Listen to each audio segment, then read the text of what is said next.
kali ini kita akan podcast bersama orang yang luar biasa berikutnya. Sebelumnya di podcast kita pertama kita udah berjumpa pemuda yang pengusaha sudah, terus seniman, musisi itu sudah, dan kali ini kita bertemu sama pemuda yang sangat berprestasi dan mungkin kalian banyak yang belum kenal ya siapa dia.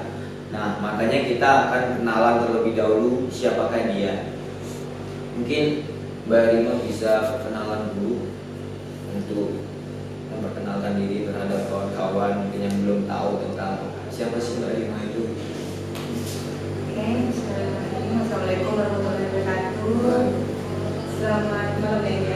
Selamat malam buat teman-teman yang mungkin sedang menonton channelnya. Ini channel apa nih Bang? Rumpin Cemara TV. Rumpin Cemara TV. Perkenalkan, saya Siti Karima. Biasanya lebih dikenal dengan panggilannya Riman. Saat ini sedang sibuk apa ya? Lagi sibuk meniti karir ya, meniti karir.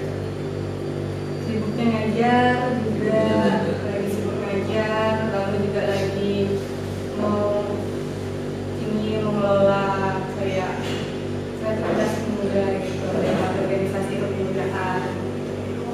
Sangat luar biasa ya. Itu kenalan awal dari Mbak Rima itu sendiri. Nah, harusnya kita tahu nih kegiatan apa saja yang sudah Mbak Rima lakukan selama pandemi ini. Selama pandemi ini, kan biasanya kan selama pandemi ini kan orang-orang di luar sana tuh kan bingung mau ngapain. Mungkin dari Mbak Rima ada kegiatan khusus yang dilakukan selama pandemi. Kalau kegiatan khusus sih enggak juga ya, cuman kita kemarin ada bersama organisasi saya itu akan melakukan kayak bukan bakti sosial, tapi lebih ke kita buka open donasi. Lalu dari donasi yang kita buka, kita belikan kayak sembako, kita paketin tuh satu paket ada yang 200.000 dan 150.000 lah. Lalu kita antar ke daerah di dekat Pal 9 itu daerah apa ya? Kalau 9 itu Sunajawi kalau tidak salah. Sama lagi kakak ya, lebih ke daerah sana karena kita cari yang jarang terjangkau gitu, jarang terjangkau, jadi kita bagikan ke daerah kakak. Kalau boleh tahu itu organisasi namanya apa?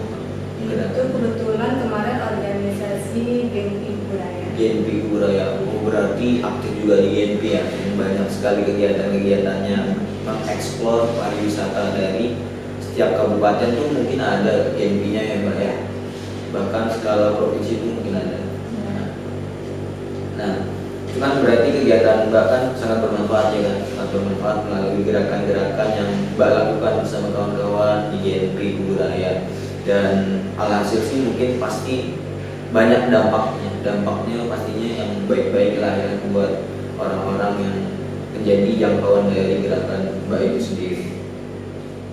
Dan menurut Mbak sendiri pandemi ini menghambat kegiatan sehari-hari Mbak sebagai aktivis sosial lah kalau bisa dibilang kan. Kalau menghambat atau tidaknya ya pasti ada bedanya dari sebelum kita mengalami COVID dan setelah kita terdampak si COVID ini tadi kan. Kalau awalnya biasa kita berkegiatan mungkin aktif di luar rumah nih, kegiatannya semua secara tetap muka, tidak secara virtual. Kalau sekarang kan lebih ke tidak boleh karena mengikuti anjuran protokol yang ada kan, kita nggak boleh harus jaga jarak aman. Jadi mungkin kita lebih kayak ada batasan nih untuk melakukan kegiatan sosial lainnya. Kayak kemarin kalau biasanya kita dari Genpi atau dari organisasi kepemudaan itu terjun ke masyarakatnya secara langsung berkelanjutan, itu mungkin kita batasi, mungkin hanya sekedar memberikan bantuan, tidak ada kegiatan yang ya seperti yang hari-hari biasa, misalnya kegiatan misalnya ada mengajar untuk anak-anak kecil mungkin ada sesi mengajar atau sharing atau itu enggak, cuma hanya sekedar kita antar bantuan udah. Oh, berarti hanya sekedar ngantar donasi misalnya bantuan dari yang disalurkan. Nah, lebih ke itu sih. Berarti hanya kendalanya hanya terbatas di kegiatan-kegiatan inti aja ya berarti kan. Tadi tidak menghilangkan esensi kan sebenarnya. Nah, dan sebelum saya bertemu ini kan saya sempat ya, jadi netizen lah sebentar ya sekarang untuk lebih mengetahui Mbak Rima itu siapa dan apa saja sih kegiatan-kegiatannya kan. Dan saya mengulik di dalam media sosial, salah satu media sosial Mbak Rima itu, Mbak Rima banyak sekali mengikuti kegiatan-kegiatan seperti duta pariwisata budaya, terus adik-beradik kuliner Kalimantan Barat, terus Bujang Dara kalau tidak salah ya, karena tadi juga sempat bercerita sebelum podcast tadi awal mulanya itu ikut Bujang Dara Pontianak ya Mbak ya. Itu mungkin Mbak bisa bercerita itu kan kadang kan untuk mengikuti ajang-ajang seperti itu kan kurang pede atau apa gitu kan. Biasanya seperti saya lah kan, khususnya waktu itu pernah ingin ikut kegiatan itu tapi ya gitulah banyak kendalanya. Mungkin bisa kita sharing gitu Mbak. Kalau ikut pigeon atau kegiatan kita sebenarnya memang awalnya itu bermula di tahun 2015. 2015 pertama kali terjun di dunia perpijenan, perdutaan, duta itu. Pertama ikut, emang sih minder ya, karena dulunya kan kita kayaknya kita anak kecamatan nih, kan nggak mungkin bersaing gitu sama anak kota. Tapi karena memang saat itu 2015 saya berkuliah di salah satu universitas di Pontianak, seni tari dan musik dulu namanya, sekarang seni pertunjukan. Nah di situ karena basicnya sebelumnya senior saya pernah ada yang ikut nih, jadi tahunya dari beliau dan dari media sosial juga. Kenapa sampai bisa berani terjun ke ikut atau menjadi salah satu finalis di Bujang Dara? Karena yang pertama sih pengen belajar keluar dari zona nyaman. Motivasi awal itu. Motivasi awalnya pengen belajar dan keluar dari zona nyaman, pengen coba hal baru. Itu harus diingat ya. Jadi ikut ke Bujang Dara. Ada satu pengalaman saat kunjungan ke Keraton Kadria. Sorry bukan keraton tapi Istana Kadria. Kalau saya ini kan baru ikut ya, jadi belum tahu banget apa sih dunia pigeon itu kayak gimana sih kan. Yang tahunya tuh harus berpenampilan menari gitu-gitu lah ya. Karena basicnya anak desa, apa-apa karena rumahnya juga di Rasal, kan jauh nih dari kota, jadi nggak mungkin orang tua akan ngantar segala macam karena udah terbiasa apa sendiri kan. Jadi pengalaman nih, kita nih dari ini pakai motor nih, istana kan, sekali ketemu yang lain semuanya diantar pakai mobil kan. Wah ini saingannya berat nih.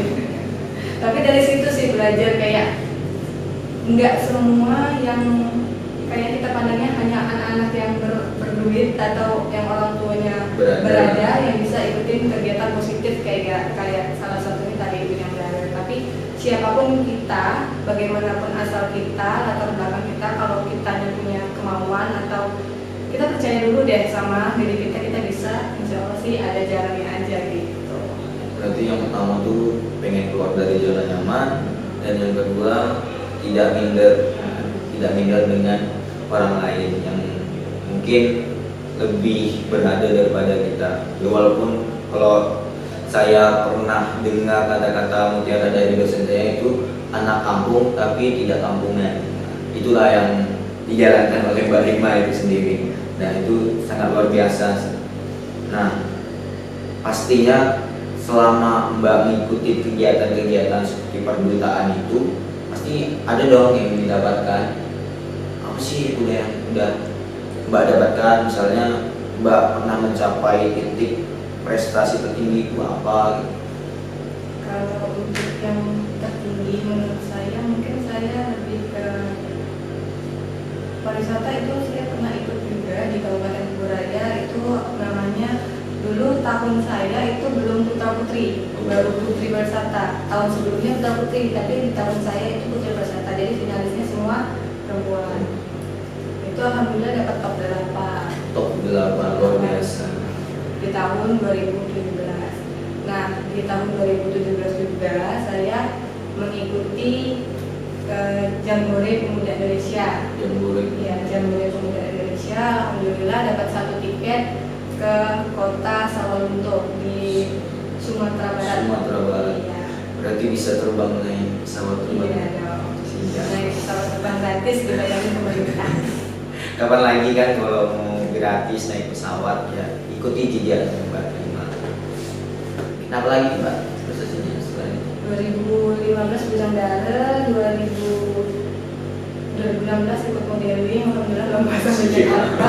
Modeling juga rupanya kan. 2016 modeling, 2017 pariwisata dan GPI, 2018 tuh coba ikut ini apa? Lanus Padio. Lanut Supadio. Itu dia kayak ada juga brand ambassador. Oh, udah kayak gerakan duta-duta juga ya berarti ya. Ada juga. Lalu 2019 ngapain ya 2019? Kuliner kalau nggak salah. Oh iya benar. 2019 coba ikut karena suka masak. Ya, Suka siap. masak. Jadi coba-coba ikut duta kuliner. Alhamdulillah dapat adik berbakat duta kuliner 2019. Luar biasa. Dari sebanyak itu perdutaan yang diikuti Mbak Rima banyak sekali yang sudah dihasilkan dan alhamdulillah itu sebenarnya sudah membanggakan dari desa kita juga, bahkan skala kabupaten sampai provinsi ya Mbak ya.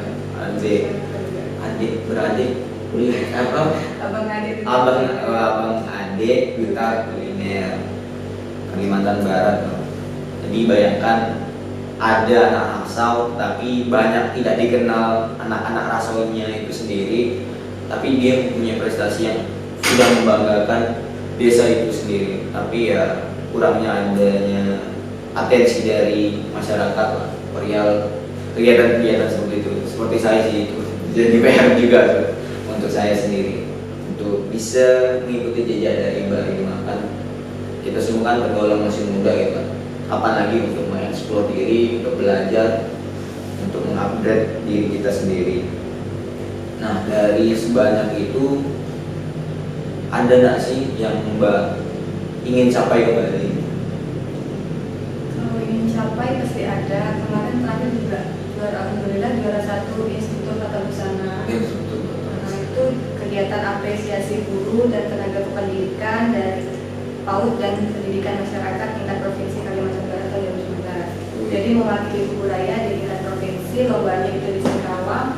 Setelah di Singkawang alhamdulillah juara 1 lagi. Jadi mewakili Kalbar di Bangka Belitung. Oh, itu terbang lagi ya, gratis terbang. Buat teman-teman boleh kalau mau ikut kegiatan banyak. Yang penting mau coba dan berusaha semampunya pasti bisa. Nah itu ikuti tips-tips dari Mbak Rima itu sendiri untuk kalian bisa terbang secara gratis ke provinsi-provinsi selain di Kalimantan Barat. Boleh itu dicoba. Nah pastinya dalam menggapai itu semua ada nggak sih Mbak motivasi khusus gitu, motivasi khusus yang lebih menggerakkan Mbak itu sendiri dalam mencapai puncak itu sendiri, prestasi tadi? Sebenarnya kalau dibilang mencapai puncak sih belum ada apa-apanya dari yang lebih senior, apalagi yang di belakang lain. Motivasinya pertama saya pengen anak daerah terutama kayak saya kan saya berasal dari kecamatan, khususnya kecamatan Asojaya, tidak kalah dari anak kota. Alhamdulillah bisa sekolah di kota, bisa kuliah di kota. Jadi semangatnya itu harus dibawa ke desa biar teman-teman yang ada di desa nggak minder nih dengan anak-anak yang di kota. Kita bisa kok seperti mereka, kita juga bisa berprestasi seperti mereka. Kembali lagi kepada kitanya mau atau enggak gitu. Kalau kita mau, kita yakin kita bisa, melalui proses yang ada pasti bisa gitu. Dan jangan lupa juga sering bertanya sama teman-teman, jangan kata pepatah kan malu bertanya seperti jadi kalau sekarang lebih sering bertanya sama yang kira-kira punya pengalaman, kayak saya juga sering tanya sama senior, sama yang lebih berpengalaman gitu. Itu kayak membuka wawasan kita sih. Jadi kayak, oh ternyata di Kuburaya ada event ini, jadi kita bisa ikut selain dapat pengalaman juga kita memperluas jaringan, kayak juga kita apa sih sebenarnya kita ini bisa apa gitu. Berarti banyak tuh motivasi, tips dan masukan dari Mbak Rima untuk kalian juga bisa mengikuti jejak-jejak dari Mbak Rima itu sendiri. Banyak sekali tadi kan prestasi-prestasi yang udah dicapai dan itu sudah lumayan banyak banget gitu. Kalau sekelas diriku sih udah wow banget gitu kan, wow banget. Ada anak dari Rasau yang punya prestasi sebanyak itu tapi tidak dikenal. Nah, ini adalah sebagai gambaran kita bahwa kita harus mengapresiasi sosok-sosok yang berprestasi seperti ini, karena ini sangat penting buat kemajuan desa kita, bahkan untuk menjadi pelopor desa yang lainnya. Sebenarnya harusnya seperti itu, dan ini menjadi PR kita bersama. Mungkin kita boleh cicipi minuman dari Rumah Pintar Cemara itu sendiri, Pak. Bisa ya, Kopi ya. kopi pintar, Kopi pintar kopi ya, terbaru. Kita coba ya. Ini lambangnya nggak nampak sih. Ini teh ya.